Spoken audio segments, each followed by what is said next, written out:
Welcome. My name is Vahid Kirkjian. Don't worry about it. Class programs co-chair for the class of 1982, sponsor of this program, From Big Food to Big Disease. Now, I'm myself a family physician in the Hudson Valley, and I don't do hospital medicine anymore, but during the 23 or so years that I did,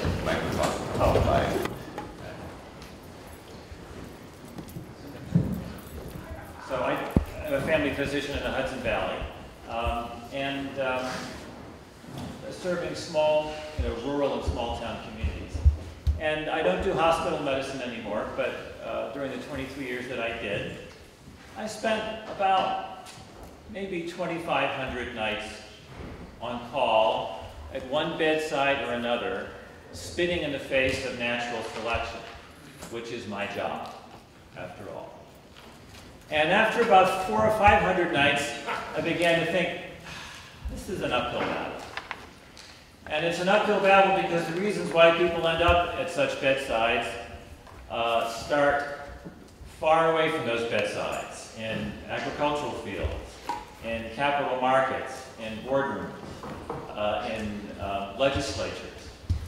Many places do many things that contribute to the end result of human illness and its cost to our larger society. So you have before you a very interesting panel of people who have 5 different perspectives on this. May I introduce Jerry Brown, class of 1977, a man with long experience in industrial processes, international agricultural development, and currently sustainable agricultural development and business in the United States. Warren Tolman, former Massachusetts state legislator and attorney, who has done his job battling the evil forces of tobacco, and will tell us about his experiences and their rather analogous connections to the big food, big disease problem. Michelle Heisler, internist and professor of public health at the University of Michigan in Ann Arbor, and very active in community health promotion projects all over the world. Kimberly Etheridge, which Etheridge is that? Kimberly White Etheridge, a professor of pediatrics at Meharry College, and also of community assistant director of public health and community practice. And then Deb Vogel-Kenny, public health officer for her county in Oregon, and emergency room physician, and also increasingly an activist in matters related to food, health, nutrition, and the big picture. So we'll start with Jerry Brown to give his perspective. It's working. Oh, wow, cool. All right. Does it mess you up if I stand? No, it's fine. Okay. Does it mess you up if I talk? Okay. However, Vahi introduced me. None of that's true. So, but I'm here anyway. So, and so are you. So you might as well listen for 8 minutes. First of all, I want to thank the class of '82 for making me an honorary member. Use the microphone. I want to thank the class of '82 for making me an honorary member. I feel 5 years younger already, so worth much more than you're paying me. So for the people who are hoping that this is going to be, as they said in the French Revolution, a auto da fete, where we strangle the last sugar producer with the entrails of the last fast food person. That's not what my talk's going to be about. We'll leave it to maybe some other people on the panel to do that in effigy. Want to give you just a couple of minutes of my perspective on what's going on and sort of what we would have to do to really solve the problem. Okay, so before you understand what the problem is, I get to tell you how it's solved, but that's kind of the amateur way. I hope you'll stick around anyway to hear what the rest of the panel has to say. Okay, so reason let's find the guilty party and string them up. Doesn't quite work. Just think of the food system, not surprisingly, as an ecosystem. And that's not kind of, if you came from the last presentation, that's not Europe after the war or something, or division of countries.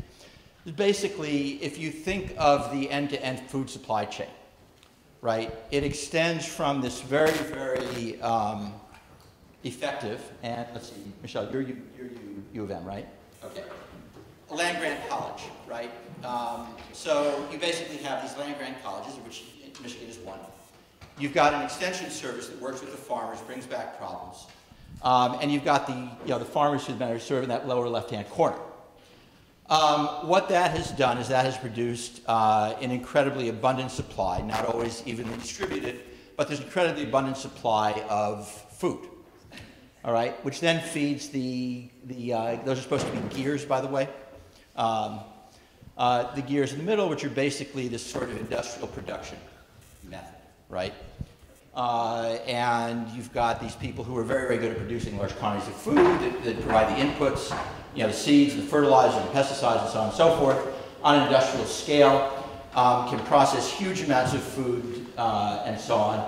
And then the lower right-hand corner, you've got this marketing complex that sells us the stuff and that puts it on the shelf in supermarkets and in fast food places, and institutional, which is a huge part of the food supply chain.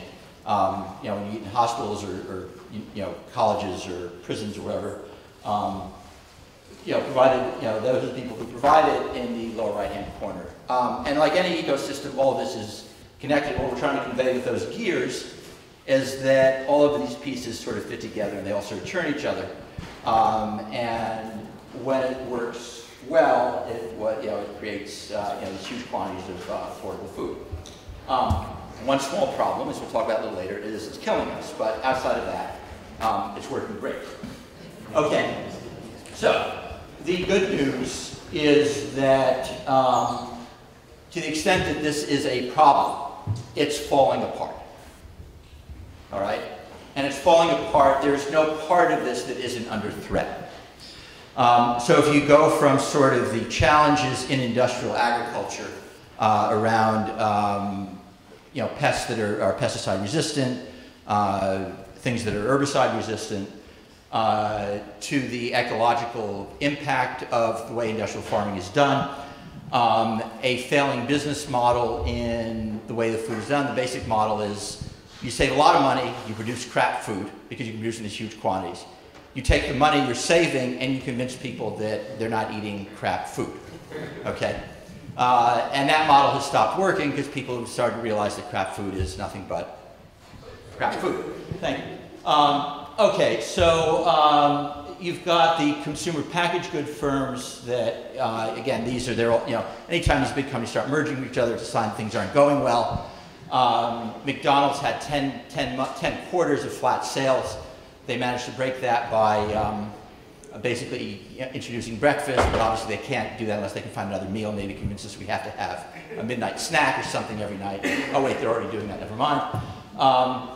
Pepsi and Coke sales are flat, they're trying to shift to water, but it's hard to convince people to buy, pay as much for water as they pay for Coke, etc. Supermarkets now call the middle of the supermarket the morgue, okay? Across the supply chain, you've got all of these ways in which we're manipulated and made to buy things that we may or may not want. Supermarkets laid out to do that. You have people walk around the outside, they see stuff in the middle. Well, they're not buying that stuff in the middle. There's a declining demand for Chef Boyardee, who knew, right? And that's killing their business model because they basically use the money they would get from that to fund new products. They don't have to invest in marketing anymore. People buy it, they have all this money. They can develop Chef Boyardee improved or whatever the heck. And that chain isn't working anymore. And traditional marketing isn't working because you don't have a bunch of people sitting home watching television. They're watching television, but they don't watch the ads. So sort of the basic principle of the consumer packaged goods people buy our product, depending on who you are, you look beautiful, or buy our product and the opposite sex will find you irresistible. I was about to use a much cruder analogy, but my media consultant told me not to, at least not in Jonathan Chapel. Where is she? Janet, yeah, there we go, okay, thank you. Otherwise we would all be kicked out. So anyway, the good news is this model is tumbling. To use the analogy we were using, this is sort of Nicholas II in 1917. It won't take much of a push to make it fall over. Here's the bad news. There are huge mismatches in the supply chain. So if you go back to that gear thing, If you say we should all be drinking non-hormone organic milk, there isn't enough of it. And all those inputs in that cycle that would produce it aren't there, one. Two, there is a significant valley of death, not a real valley of death, but that's an expression, sort of how do we get from, how do we get this into a mass market? How do we move organic products from being 10% to 90%? The rent seekers are still, surprise, surprise, still seeking rents. Okay, and we see this, again, throughout the value chain. The recent stuff in labeling, disgraceful. But, and a limited path through the new world, which is basically around how do we scale this, how do we engineer that entire drawing on the first page, etc. Okay, so what I would suggest, how do we fix it, just quickly. We'll take a question about this later. Essentially, when you look at a technology transition, what you essentially look at is, okay, what does the new world look like? What would this look like if we fixed all those gears on the first page? And we basically do this. We have something that eliminates food insecurity, right? So we have to feed people. It has to be economically, ecologically, and energy-wise sustainable. It has to be accessible to everyone, so we can't have rich people eating good food and poor people eating the crap food, right? And that's global. It's got to be global, so we can't say like we did with cigarettes, where we stopped smoking, so we sold to the Chinese, now they can smoke and get lung cancer, right? And lastly, it's got to taste good, right? Everyone in favor of things tasting good? Sure. What this would look like over a 25-year period, don't pay no attention, this is, I didn't have time to do a real one, so I just stole one that had to do with energy and cars and stuff. It basically looked like a roadmap of what does it look like if we went out and re-engineered all of these elements here. Everything from training people in FFA. How many people here know what FFA even is? Or care? Oh, cool, awesome. How do we train people in FFA in a new way of growing food? All the way through how do we have cooking shows and cookbooks that feature on healthy food and not, the network of butter. So, good news, if you can survive the current food ecosystem for 20 years, it's coming. We can do this, and Warren is going to tell us how.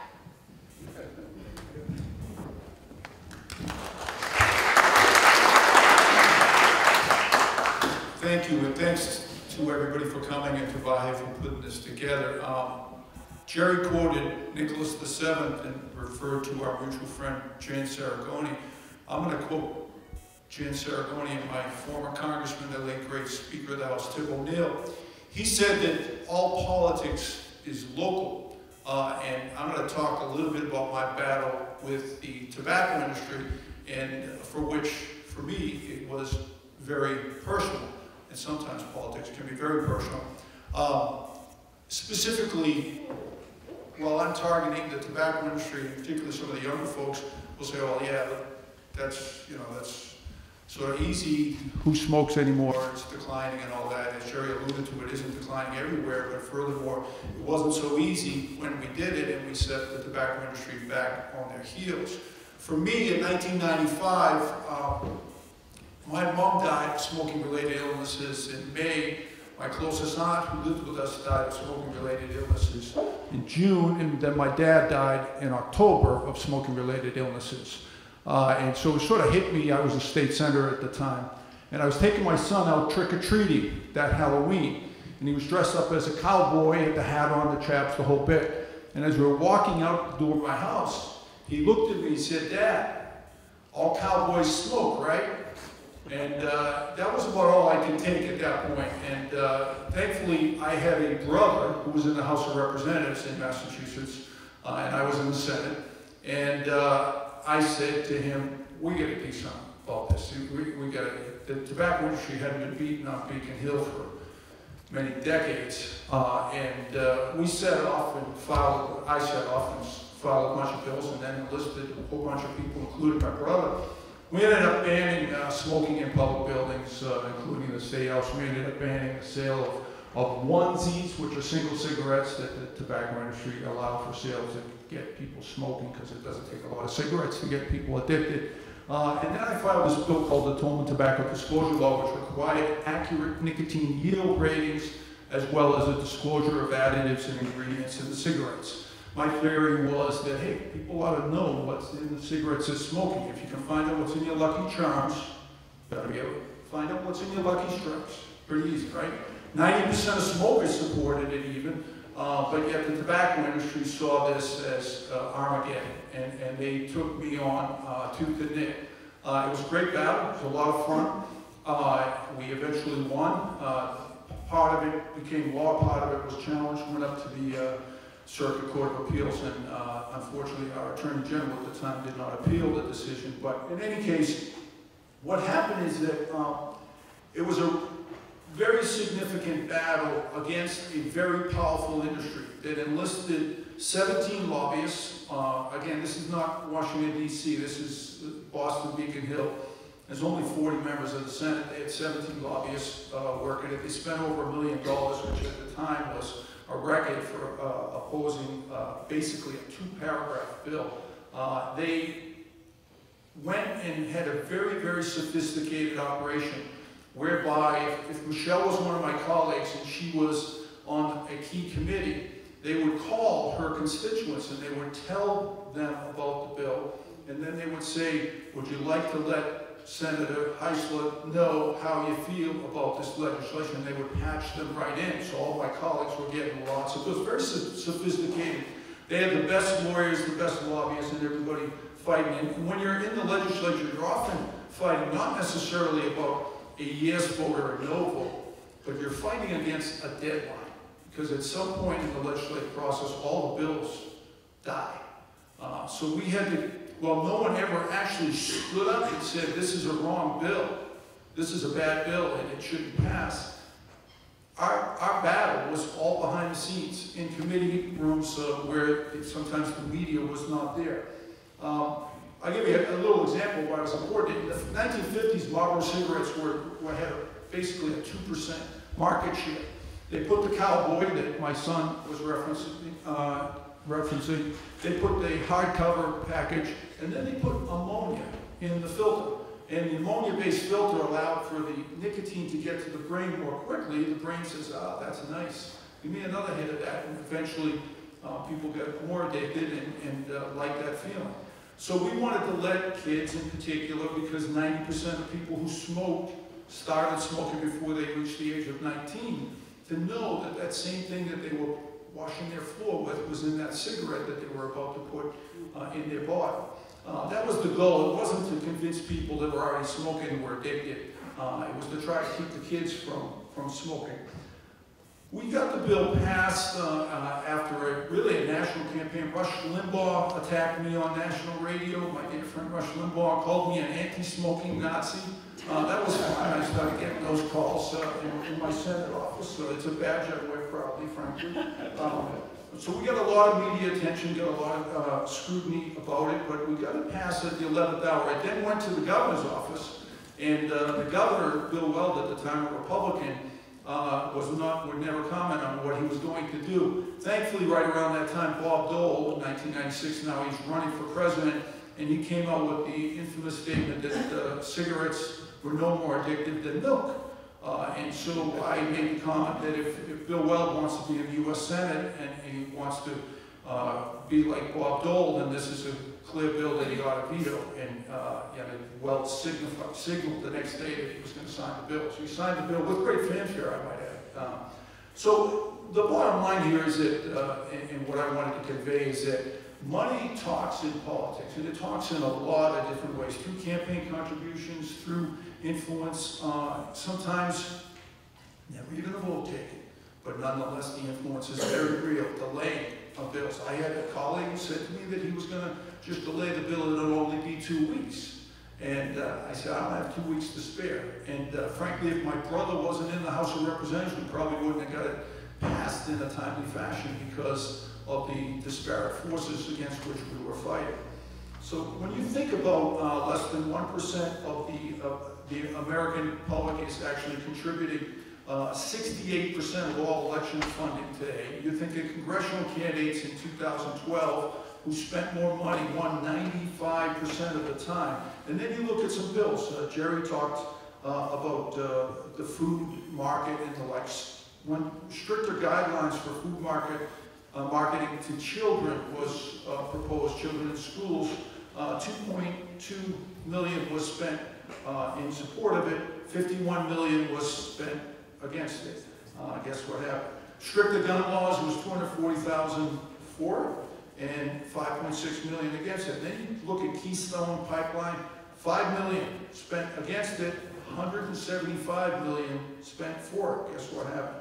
The CISPA cybersecurity bill, 605 million spent for it, 4.3 million spent against it. You see what happens. So what do we do? What can happen? Well, the bottom line, you know, in a democracy, those of us, I think all of us have that obligation to vote, to be an informed voter, hopefully, but to certainly to exercise one's right to franchising. When you look today, 24% of the people who are eligible to vote are not registered to vote. And you look, when you see what happens even in presidential races, we're somewhere between 50 and on a good year, 60% of people are actually voting. And you look at the number of people who aren't voting. You know, last year, 138 million people roughly voted. 92 million people who were eligible to vote did not vote. You look at Michelle's home state of Michigan, 10,000 people changed the result in a state as large as Michigan. We all know what happened in Florida in 2000, you know, where a small handful, less than 1,000 people would have changed the vote. So the first thing we have to do is to vote. The second part, I think, is a larger discussion, and there's a whole range of different ways one can be engaged in the process. Obviously, voting, encouraging others, working on campaigns, using the social media. You know, if you see an article, you can use that social media where it says comments to respond and let your thoughts be heard.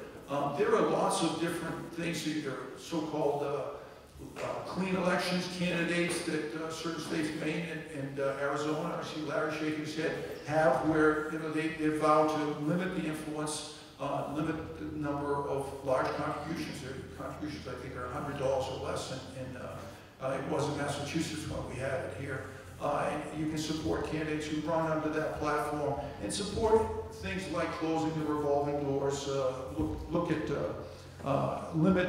There's proposals like limiting the amount of fundraising that federal candidates can do during working hours. And Mike, we could talk more about this, but I'm going to hand it off to my fellow panelists, and we can talk more about some of the potential prescriptions. Michelle. Great. Thank you. Good afternoon.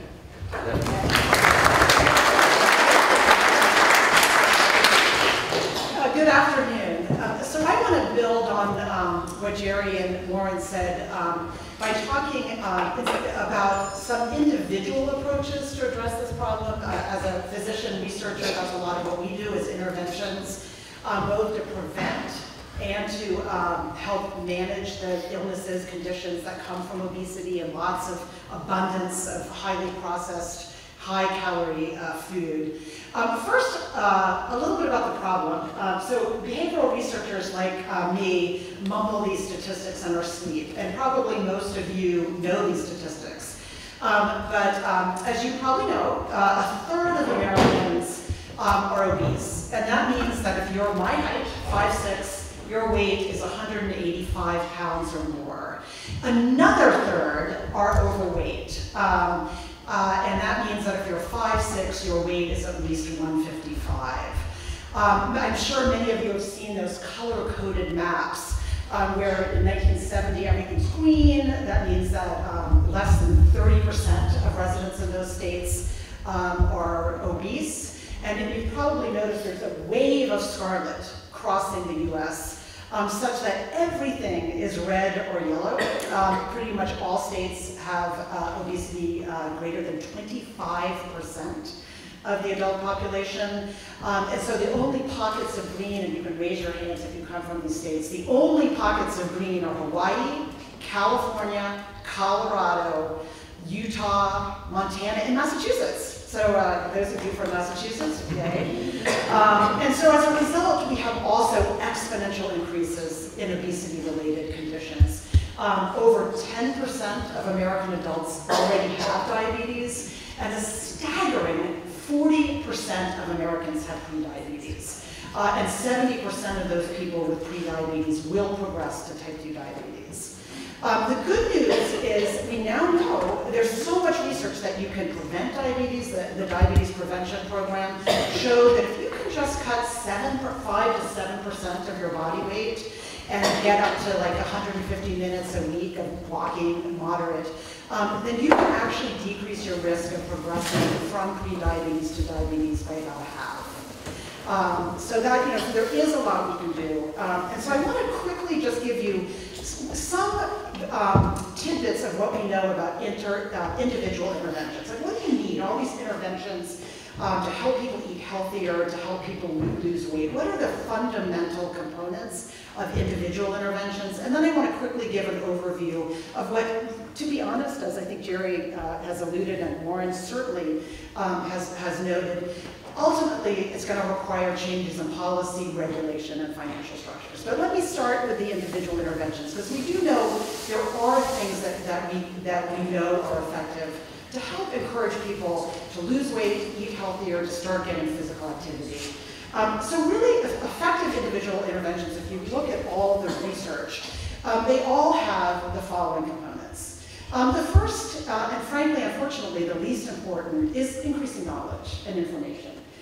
People have to know what to do, but unfortunately, as Kim and Deb are shaking their hands, knowledge is never enough. Most of us know, most people who smoke know smoking is bad for you. It's not, so you need to provide information, but that's not enough going to do it. Probably the two most important things in terms of individual interventions, one is actually building and sustaining motivation. And that can sound counterintuitive, like, don't we all want to be healthy?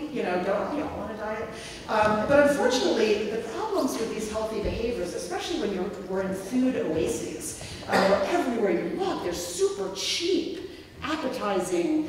And again, this is happening worldwide. And I will say that part of this is good. As people get wealthier, they eat more of what foods they like to eat. So it's not just junk food. It's that, with wealth and cheap food often will come increased consumption. We're wired that way. But motivation, the problem is that a lot of the goals are long-term. Like, I want to be healthy, I want to, and unfortunately that rarely can counteract the appetizing chocolate cake in front of you. And so a lot of interventions, for example, behavioral economics, if you paid people now, if you put them in a lottery, would that help us actually weight the future as we appropriately should? The problem with behavioral economics interventions is that when you take away the external incentive, often the behavior changes. You're not building intrinsic motivation. So I would argue that the most effective interventions, and think about this in your own lives, is recognizing that most of us want to be healthy for other goals. What matters much more to us is being a good mother, being a good father, taking care of our bodies for God. And so those are the intrinsic values that you have to tap into if you're trying to encourage people to eat more healthily. And we also need to be building positive affect and thinking about eating clean, enjoying the taste of good, healthy food. A third component of effective individual interventions is building confidence. You can be very motivated but lack confidence. And so again, a lot of effective individual interventions break up longer-term goals into little steps. And I urge you to try this yourself. I want to start drinking pop. Okay, I'm going to cut from 5 Cokes a day to 1 a day. I'm going to try that for the next week. I'm going to see how that goes. If I can do that, I'll build on that. Confidence begets confidence. Another key element is building awareness, self-monitoring. Fitbit, I don't know how many of you have loaded pedometers. Being aware, having a health coach, having a peer supporter, having a friend who holds you accountable, that gives you the support you need to maintain difficult changes. So again, strong and sustained support is the other key element. And then finally, we need resources and tools. It is not a surprise that the most vulnerable people in our country often, even if they have food insecurity, suffer the most from obesity and conditions. They lack resources for healthy food. They have multiple other priorities. They're grappling with housing insecurity, lack of access to good jobs. And so we need to provide tools and resources to people to enable them to take healthy steps. So those are individual approaches, but again, as I turn to Warren, I think we all know that that's only the very beginning. You've got to think about what are some effective policies and approaches? And I'm just going to quickly give you a menu of some programs that have been found to be effective. So these have been implemented, and so this isn't just hoping, beating against the windmills. There are cities, there are states, and there are specific institutions that are adopting these. So some of them are, for example, some of them are just changing the environment. So in California, the public schools in one county with I would say a very enlightened state legislature, they basically authorized that they would take all the vending machines out of the schools. Huge drop in consumption of pop. And let's face it, most of us are overweight in part because we drink our calories. We drink our calories, it doesn't fill us up. So if you're going to do one thing, don't drink your calories. Don't drink fruit juice, don't drink Coke, eat your calories, eat real food. So that was one step that they took. Other places have actually experimented with building in a delay. So it's marked, you can still get your Coke, but you're going to have to wait 3 minutes. Whereas if you get a water, you're going to get it right away. Amazingly, also very significant drop in consumption in pop. I love that one. And again, one thing I was talking about with Paul Simmons, who's a physician at Mass General. Mass General, in their cafeteria, they changed this is called changing the choice architecture. So again, we all do the default option. I mean, that's very well proven. If whatever the default is, we're going to do it. So the Mass General cafeteria, they did 2 things. They increased knowledge, so they labeled all the food red for really high fat, highly processed, not sugar, just high calorie, sugary, and then yellow, like that's okay, and then green's healthy. So they labeled it, so they increased knowledge, but they also changed the default option. They put all the healthy food in front. So it's just easier. You could still get the yellow and the red food, but you had to kind of reach beyond, which also is affecting social norms. Like any of you have been in a hospital cafeteria, you're like, if it's just right there, you're like, but if you're having to reach behind, then everyone's going to be looking at you. So again, changing social norms is huge too, and we saw that in tobacco. As it became less cool to smoke, people decreased their smoking. So that is some examples of changing the choice architecture. Another thing that's been tried, which I will say has had mixed results in the rigorous evaluations of them, is you can label calories. I don't know how many of you in New York now, I think in California also. If you go to McDonald's, or for me it was Starbucks, it's like, I was getting a healthy brand muffin. Are you telling me that's 800 calories? Oh my God. And I will say that approach is mixed because I bet it works a lot for a lot of you and for me. But actually the research from New York City is that it actually is not. People go to McDonald's and they're like, yeah, I know, baby, whatever, So the research on that has been mixed. And now what I'm going to turn to, what I think are actually probably the most important policies, and one is changing financial incentives. So Mexico basically implemented a sugar-added tax on pop. And they use that money to redirect it towards paying for healthy water. Because a lot of people that work with water sources, they were just grabbing a Coke.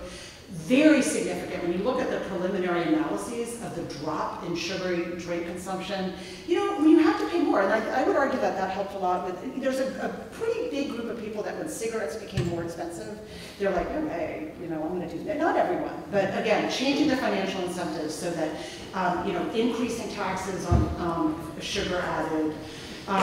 Also, we need to subsidize. And so, as you will tell us, we subsidize sugar. We subsidize soy. We subsidize corn. We do not subsidize artisanal small farmers that are growing healthy fruits and vegetables. So we could change, that's a government policy where we could subsidize fruits and vegetables. We could subsidize small farmers instead of sugar farmers.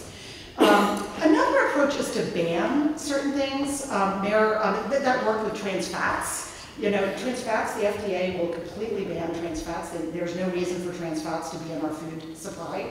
That worked for trans fats. It started in New York City under Mayor Bloomberg.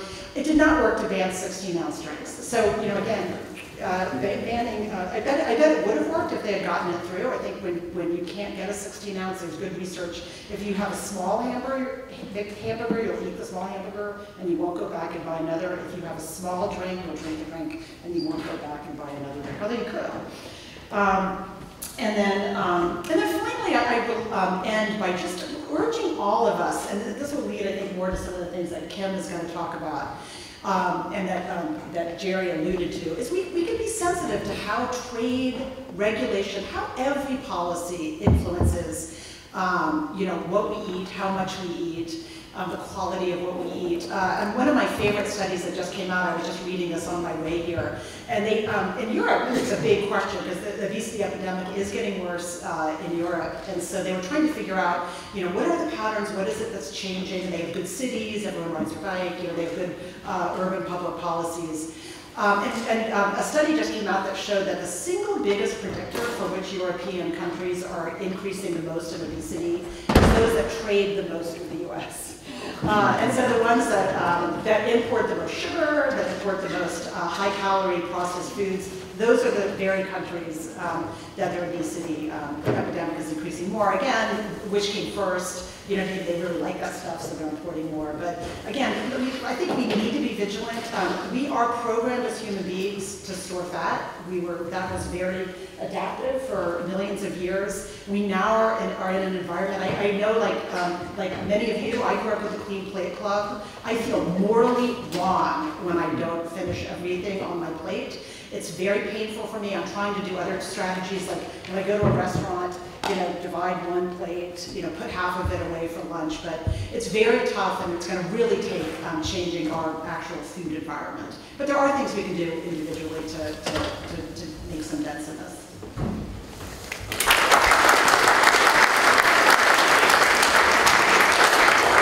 Well, good afternoon.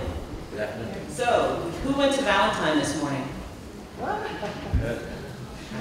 And so just think back about what you had for breakfast.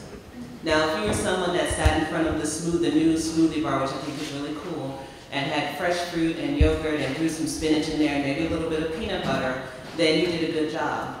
If you did like the rest of us and went and made yourself a waffle and then put some stuff on top of it and then went and got some bacon and everything else like that and then got some Cheerios or whatever, then you probably didn't make those good choices. So knowledge isn't necessarily the key, because as my colleague said, we pretty much all know that eating poorly is not particularly the best for our health or for our longevity, as we can ask for the class that are here for their 50th and 75th reunion and everything else like that. But for some reason, knowledge doesn't always seem to translate into action. So we started off hearing a little bit about the industry and what we're up against as far as how do we change some of the dynamics that we're working with. As mentioned, I'm a pediatrician that's dual degree in public health. So although I work with individuals, usually in adolescent population, I also work on the community level. And one of the things that I asked my patients to do, my young teens, was to write down everything they eat for a week. So as they come in with these long lists, of everything that they've consumed because they really want to make me happy. And then I asked them to go back and look at those things and find out one particular ingredient that how many of the foods that they ate had. And this is part of my, my own personal pilgrimage about, banning this particular thing. We talk about trans fat. What really eats my cheese is high fructose corn syrup. So that's my, my plight. And it turned out that the majority of the kids were eating a lot of foods with the high fructose corn syrup. And you say, so what's the issue with that? So I want to talk a little bit about health across the life course, because that's what I do. But then I want to talk about the issue with high fructose corn syrup, and then I'll pass it on. So as a pediatrician, I do a lot of my work on infant health and infant vitality and try to decrease our infant mortality rates. And as we look at this, what we realize is that the health of our infants really relates back to the health of their mothers, which relates back to the health of their grandmothers. So we think about it, we say that the health of your grandchildren really depends on what you eat as an individual, what you eat as a child, as you grow up. And why is that? And that's because really what you eat determines a lot of your health habits, which determines what you want to eat, what you think is pleasurable about eating, and how much inflammation that causes in your body as you get older. And that inflammation is the root of a lot of the chronic diseases, and we'll talk about high fructose corn syrup for that. So working in public health, working a lot with what I'll say economically or resource depleted populations, one of the things that we see is that most people have heard of food deserts. You know, you live in an area where there may not be supermarkets, opportunities to have fresh fruits and vegetables. We live in areas that are actually food swamps. And a food swamp is different than a desert. A desert means there's just nothing to eat. A swamp means there's nothing healthy to eat. So I can drive to the corner of the street where the hospital I work at is, and there's a Wendy's on one corner, there is a Church's Chicken on the next corner, there is a hot chicken place on the other corner, and then there's something else, I don't even know what it is, over there. And so you have lots of choices for really tasty, addictive, unhealthy food. And if you are part of the 98% of the country that is actually struggling and living from paycheck to paycheck, what becomes more significant is not necessarily quality, but quantity. You have 5 mouths to feed, you have $10. You can buy 5 Happy Meals and make everybody happy, or you can buy maybe a pound of hamburger, 2 tomatoes, possibly a thing of lettuce, and maybe something else to make it taste good. Your children will look at you cross-eyed because now they have a sandwich. Or they can look at you happy because now they have a Happy Meal that comes with some little throwaway toy. And most parents who are in a position of relationships versus outcomes are going to go for the relationships. I can make my children happy for 5 or 10 minutes versus they can be mad at me for the rest of the night because I gave them something healthy that they don't want. And that issue of relationships versus outcomes, quantity versus quality, is something that we don't often talk about. As a doctor said, I can talk to my patients ad nauseum about health, about nutrition, about why you eat this, not that, how your plate should look, how many colors you should have, what the proportion is, and things like that. But if I don't get to the root of why people eat what they eat, then I'm not doing any particular service. Now, the industry has figured this out, but we as physicians and other folk are a little bit slow on the curve there. Okay, they were in the honors class and we were doing the Oxford Jobs folks. Okay, so, oh, Amber's jokes there. So, if you think about it, if you think about your McDonald's commercials, if you think about your, the latest, if you think about, what is it, not Arby's, but the other one that always has the half-naked women eating these huge hamburgers. Parties. They associate food with pleasure. And if you associate food with pleasure, and if you think that if you eat one of these 10-pound burgers, you're going to have some half-naked woman come up to you, then there's something in our brain that says this is something positive. If you eat McDonald's and you start dancing around, and all of a sudden your friends are here and life is wonderful, and unicorns start dancing, then that's another thing.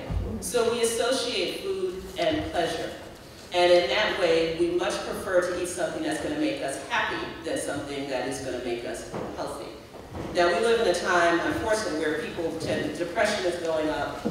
People are just not happy right now. It's not a good time from the mental health standpoint.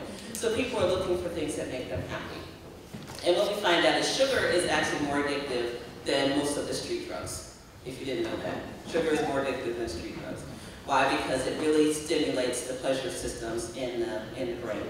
So a lot of these things that we know affect people before they get pregnant. So now I'm pregnant and I'm miserable because I'm whatever. So I'm going to go find something that makes me feel good and I'm going to eat this, quart of ice cream because I've been told when I'm pregnant I can do that.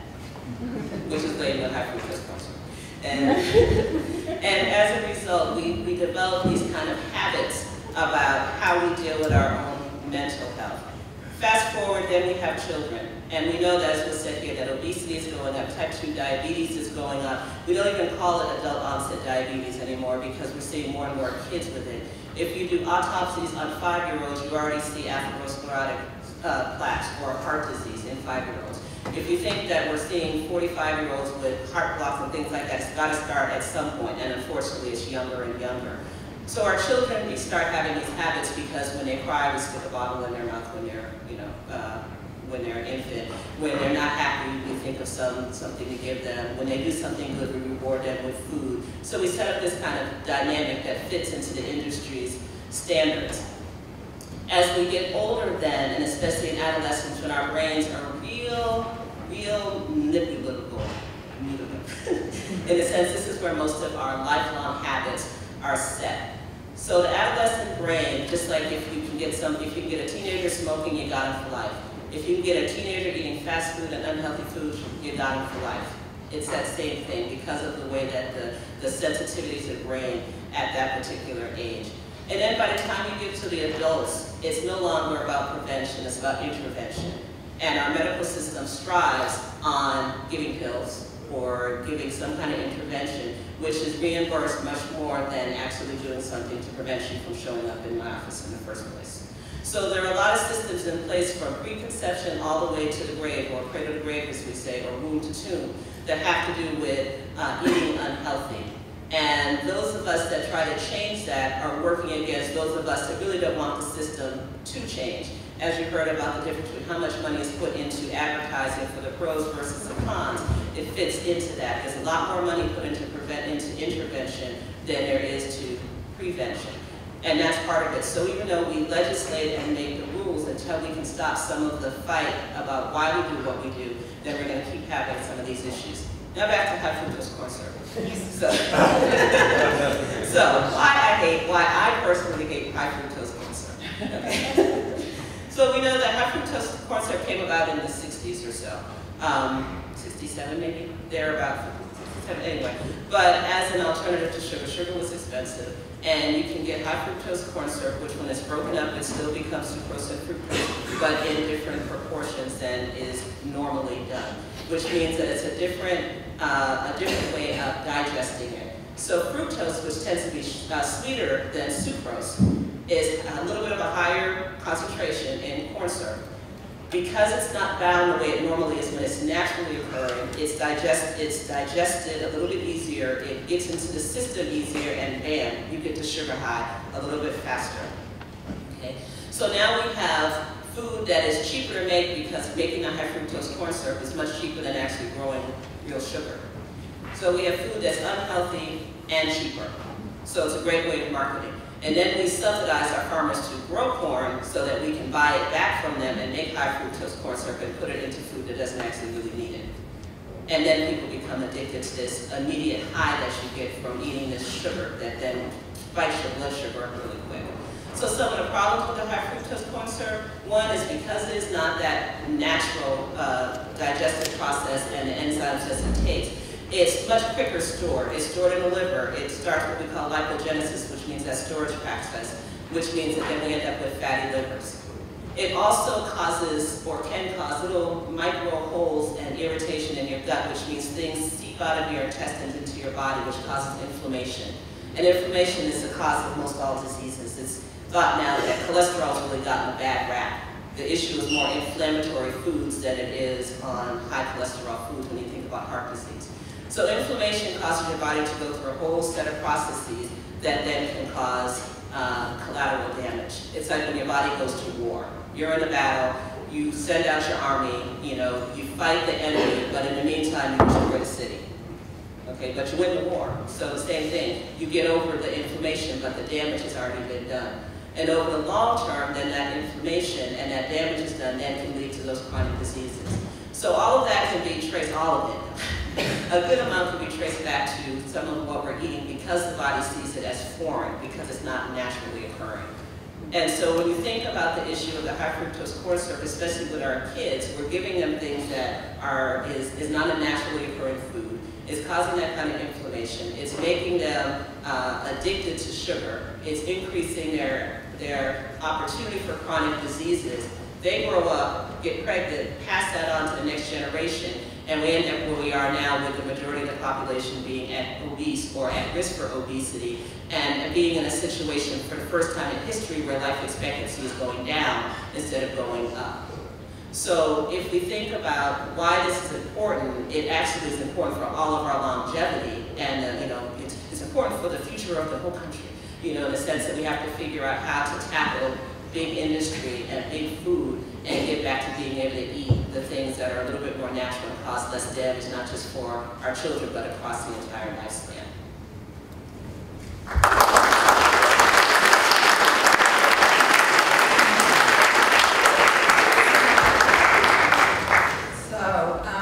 Hopefully I can get through this and give you guys a little bit, wrapping up from what everyone said, some ideas on how you can maintain better health and wellness, because I think that's what we all want. I just sent my dad off, who was here for his 70th reunion, 91 years old, my mother's 87. And as old as they are, and as independently as they live, I just helped my mother and father to change the quality of the diet they're eating when I was down visiting them in Florida recently. I was a geology major at Amherst. I was one of those rocks for jocks. So I was a little late to the game. I then went on with Kirk Johnson and Bob Waskowitz to live in a house in Philadelphia and became a physician. I don't know why. My brother told me I should. And I became an emergency physician where I worked for 25 years. In the last 4 years of my career, I've started getting into public health. And I think I've been making a change back to my roots in geology, in environmental health, and in public ideologies. My recent passion has been to really help patients, working with them in their family units, not individually, but in their family units, whatever that might look like, your family unit, to help people to eat, drink, and celebrate life with foods that support their health. I live out in the Columbia River Gorge. I grow organic garlic. And when I work in the emergency department, sometimes I'll have farmers come in.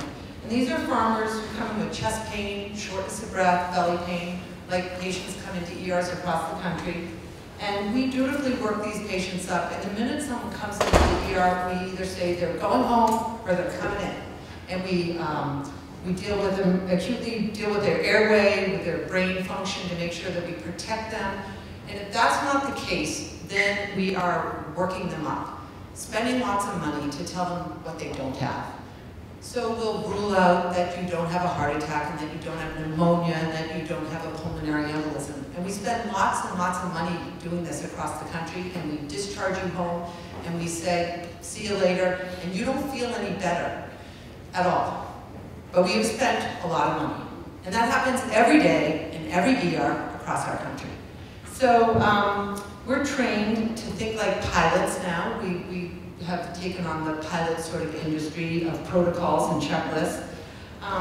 So when I started to think about health and wellness, I had joined the Union of Concerned Scientists. I sort of read an article about eating fruits and vegetables and how that was healthy. So I called up the head of the Union of Concerned Scientists and said, oh, this is interesting. I read a book by Robert Lustig, who's a pediatric neuroendocrinologist who, like my partner here, is very much on the campaign about sugar and the detrimental effects of it. I got invited to the University of Minnesota about 3 or 4 years ago to join a panel of about 50 folks who were from among farmers to legislative people to statisticians to people doing work in food deserts. And I got asked to help to sign on to the sugar bill, which we recently did pass last May, but it will take 2 years from the time we passed it to label food and the sugars that are in them.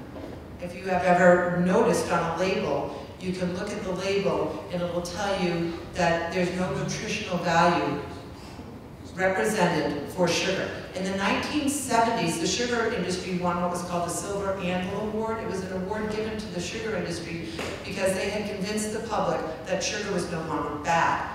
It was at a time when mothers were thinking that sugar was bad, and the industry convinced us that it was fat. And so we went through a whole time in our careers that we thought that fat was the evil. So I believe that one of the biggest problems is that we're sitting up here, and you have 3 physicians who probably agree with each other, and yet we're really not on the same page completely. Maybe some of us more than others. But as healthcare professionals, we do not have a unified message when it comes to food and health. We tell people to lose weight and exercise more. We focus on morbid obesity, missing out on the fact that up to 40% of thin people, so you might be morbidly obese, but you might be thin, and you might have metabolic syndrome because 40% of thin people have this disease. So you don't die of obesity. You die of the diseases that travel with obesity. Metabolic syndrome is defined as a cluster of 5 chronic conditions, any or all of which increase your chance of early death. Obesity, diabetes, lipid problems such as high triglycerides and low HDL, high blood pressure, and cardiovascular disease. So the farmers that I treat in the emergency room back in the gorge, they grow huge fields, acres on acres of wheat and corn and soy. In fact, our agricultural system, as you have previously heard, and the policies support us growing 52% of our croplands grow corn and soy, while 2% grow fruit and vegetables. We are supposed to tell you to eat your fruits and vegetables, but 52% of our cropland is growing corn and soy, which produces the highly processed, highly refined foods that you see in the center aisles of our grocery stores. Our nutritional policies that started back after the Cuban crisis and were led up through Earl Butz and the Ronald Reagan era, where we started to subsidize corn, have continued. And the same policies that set that policy that we grow 52% corn and soy also support our nutritional policies that the three of us are using in our public policy work. Women, infant, children, the SNAP program.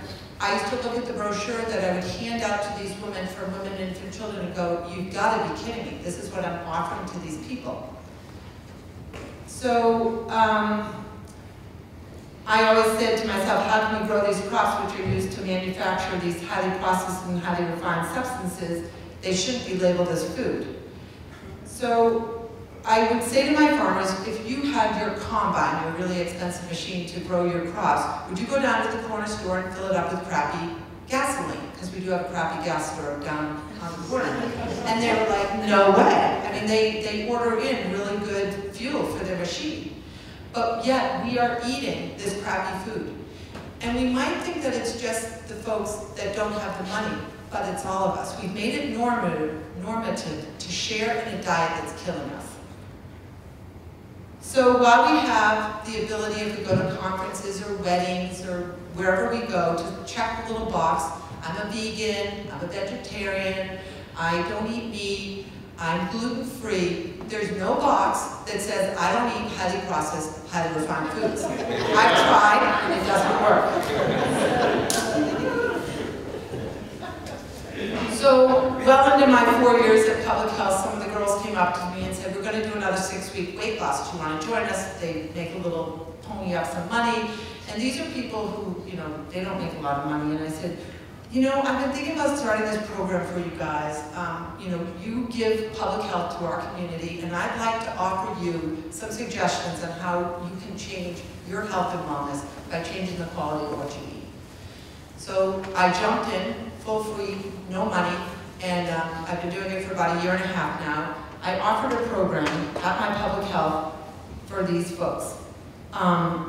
And these are lower income, minimal pay employees who work up to 2 to 3 jobs each, for whom time and money is really an obstacle. Many of them and their family members rarely or never eat vegetables, fresh, frozen, or canned, especially without added salts, sugars, or sauces.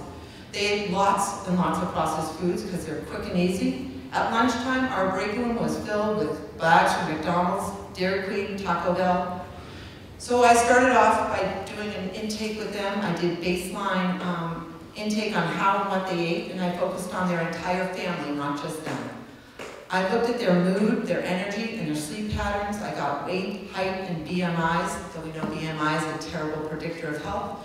I looked at abdominal circumference, because we know when we carry fat around our circumference, that's a bad thing. So even thin people who had an abdominal circumference, I was looking for a change in that. And I did baseline blood work on them. I did home visits to look in their refrigerators, on their counters, in their cabinets, and in their cars. And some of you in this audience have had that pleasure of me doing that in your homes. I incorporated a prescription veggie program. This is a program out of Michelle Michon, out of Wholesome Wade, where you write as a doctor a prescription, vegetable prescription, and I would give those to these folks. They qualified, and they could go to the market and get prescription veggies from me. I used the work of a woman by the name of Zoe Totten Finch, who started a company called The Full Yield, who I met at the conference, where she trademarked the terms health supporting and health depleting, and I find them very helpful for people as they're trying to move forward.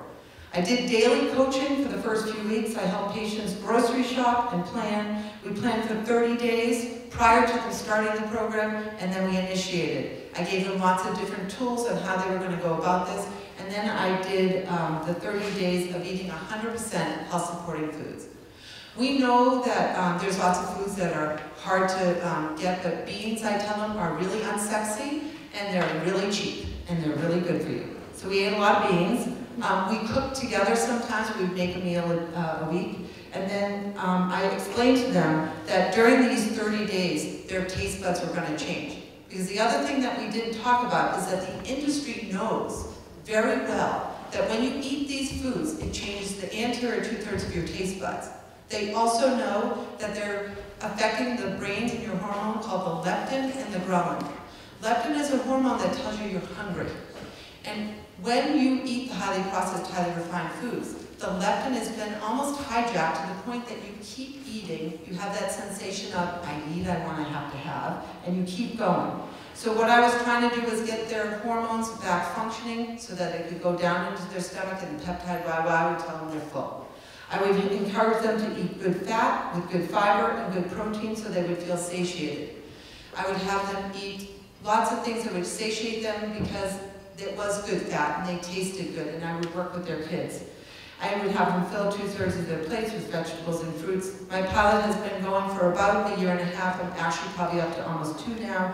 I did follow up with them at a week, 2 weeks, a month, 3 months, 6 months, and a year. All participants are continuing with me. The results have been encouraging. People are shopping and eating differently. Their carts look different. They're really excited about how they feel. I've had people who are completely off their hypertensive medicines, off their high blood pressure medicines. Importantly, people are sleeping better, their mood is better, their energy is better. I think that my message for you is that for millennium, people have celebrated the harvest of growing our food with food gatherings. We've lost touch with this, and now we eat in our cars and on the run. We must make a shift. As I was writing this on the plane flying here from Oregon, the stewardess walked by and said, anyone want any more food? M&Ms, Pringles, pretzels, and I stopped her, chuckling. I said, these aren't even food. I said, why don't you offer cocaine, meth, or heroin? We laugh, and we chuckle, but as you've heard, sugar is highly addictive. It's as addictive as these other things are. You don't tell people to not come into your house. You tell people not to come into your car or your house, please don't smoke cigarettes. We don't do that here. We don't use meth in my house. We don't use heroin. And I tell people, please don't bring those foods and we don't eat them anymore. At the age of 16, my son had pre-metabolic syndrome. He was thin. He exercised. The doctor told him to go home and lose weight and exercise more. And I said to my friend, the pediatrician, you've got to be kidding me. That's what we tell people. And I went and looked in my refrigerator, and this was sort of the beginning of my journey, and I hope that it will help all of you. I'm happy to answer any questions. We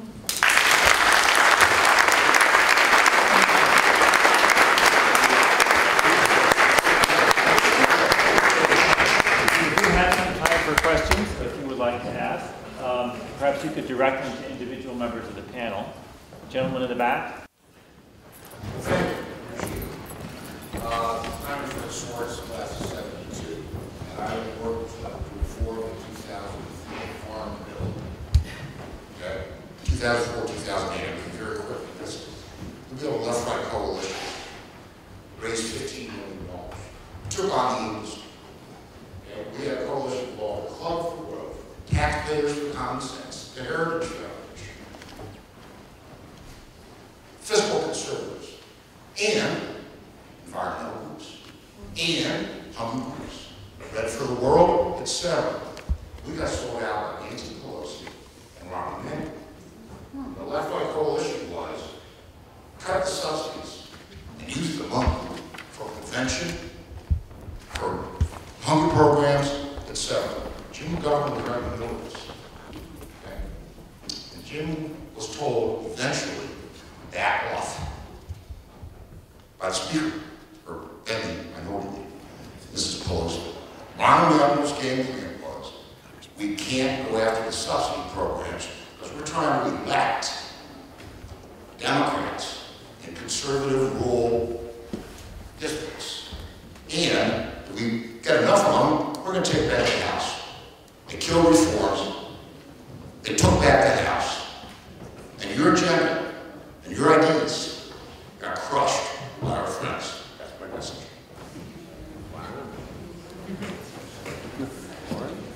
I'm sorry, I didn't mean to sound. What's the mic? Gallon, the gallon.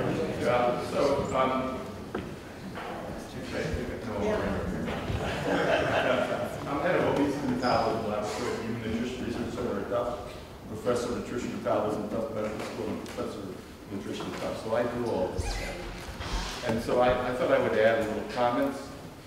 So I don't necessarily view food companies as evil, or like Bob Lustig does. I know Bob Lustig. I do think high fructose and sugar and sodas are bad. There's no doubt about that. The data proves it. Also, but if you drank too much apple juice as a child, you also can get obese. So it's not it's a healthy sugar. I mean, I think the concept of eating more fruits and vegetables with colors and whole grains and having some meat is great. But what I would also say is it's very hard to lose weight and to maintain weight. I've seen a lot of people, a lot of studies. It's easy when you're in a study to lose weight with a prescription, but when you're out. But some of the things that I'd like to add to your discussion, which I thought was very insightful, is that what I like to tell people is, number one, is to move, is to exercise. There is something called the fit fat, and if you exercise and you're overweight, you tend to do well. Not all overweight people develop metabolic syndrome. This is about 34%, I think, maybe. You're just more susceptible, so I agree that you have it. The other thing I think that's less well known now, that's coming into vogue, is the critical importance of sleep. If you can't get 7 hours of sleep, you're in trouble. Why is that? Because you screw up, number one, you have more stress hormones, which promote obesity and diabetes. The second thing, the appetite factors that regulate satiety get shifted. And a lot of food is biorhythmic now. There's some evidence now, if you ate your meals, your largest meal in the morning, your body will metabolize it more efficiently than eat it later. So I think I agree that high fructose syrup is bad and sodas, but I think it's important that there's a diversity of approaches and to be fair to people, because I see too many people who lose weight for 3 years and then come back because of recidivism. So I really think it's important to move and exercise, and I think it's important to get sick, as well as the things you mentioned. I completely agree. And I also know that what you're saying is if consumer tastes change, companies want to make money. If they can make money selling water, then that is what they'll do. So there is a certain element of trying to change consumer behavior and have food companies kind of I haven't been in McDonald's probably in 20 years, but I saw on the way up here by accident. And there's much like this. It's not all. I agree. But, so I think people ought to have I got the mic back here. Yeah, and then Paul. So, I don't know the names of the folks, but to the point of your point, the last speakers, of the addictive quality and the fact that industry knows that, the addictive quality. Reading Michael Moss's work, going to the first speaker, to what extent, the industry's purposeful manipulation of physiology, to what extent have you thought about sort of strategically how you get at that?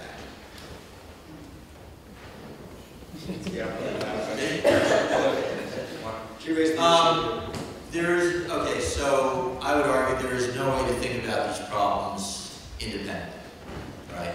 If we're going to go after the food companies, it's basically, okay, how do we both change demand, right? We do the kinds of things that Kim and Michelle and Deb talked about. But how do we start attacking the problem that I think, Deb, you brought up, the 52%, and that doesn't include all row crops. If you took other row crops, you'd get to a much higher number.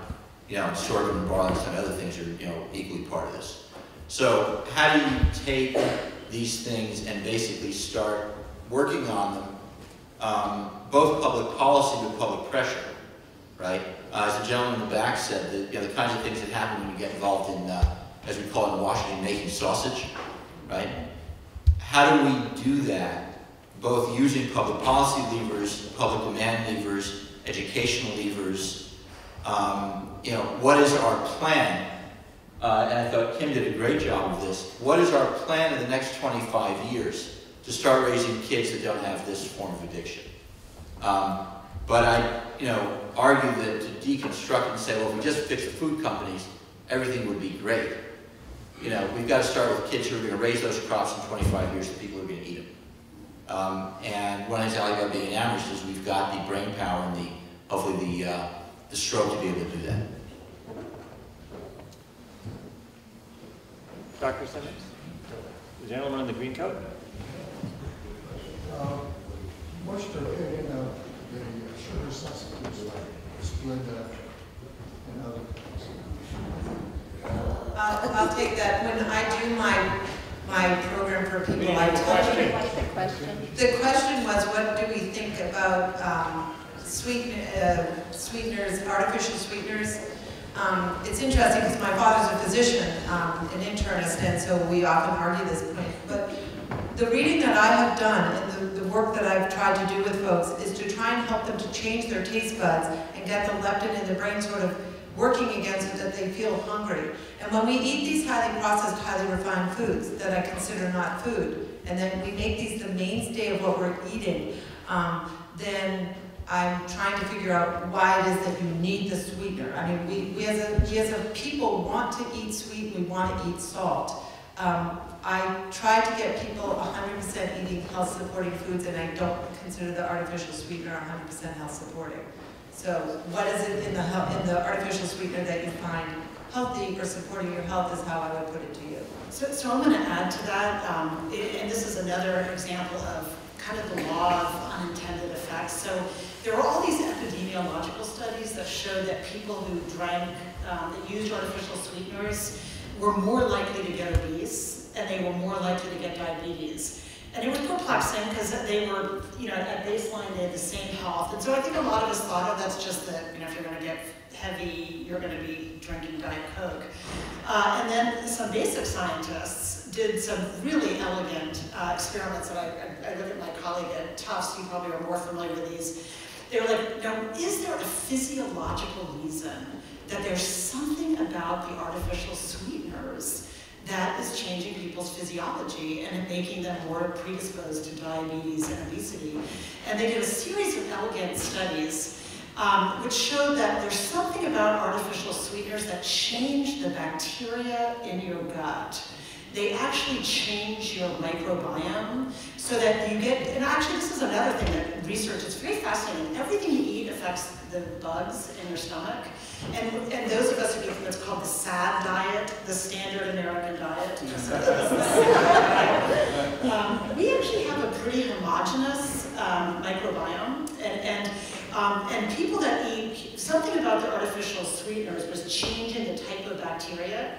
And the type of bacteria that it was changing them to were not metabolizing carbs and sugars. And so actually, artificial sweeteners were contributing to diabetes and obesity because it was changing the bacteria in our gut. So, you know, the human body is so complicated. And so who would think that something that has no calories, because we're very focused on calories, and instead I think we're starting to realize maybe we also have to think about how what we eat, how that affects our bacteria. Because there's something, you know, people that are very diverse in different types of bacteria, they can actually eat more calories because their bacteria gobbles it up more. So it's just a fascinating thing to think about. That. So I still like Diet Coke. I personally think it's better to drink a Diet Coke than a Coke, but I consider it a little bit of a treat. I'm kind of aware of what's going on with my bacteria. That was that one sentence, artificial anything that the body does not recognize as food will cause inflammation. And then inflammation is going to put you at more risk for diseases. So I don't eat anything with artificial sweeteners. Officially speaking, we're out of time, but unofficially speaking, is there anybody waiting? Oh, Jerry has another panel, so we'll have to.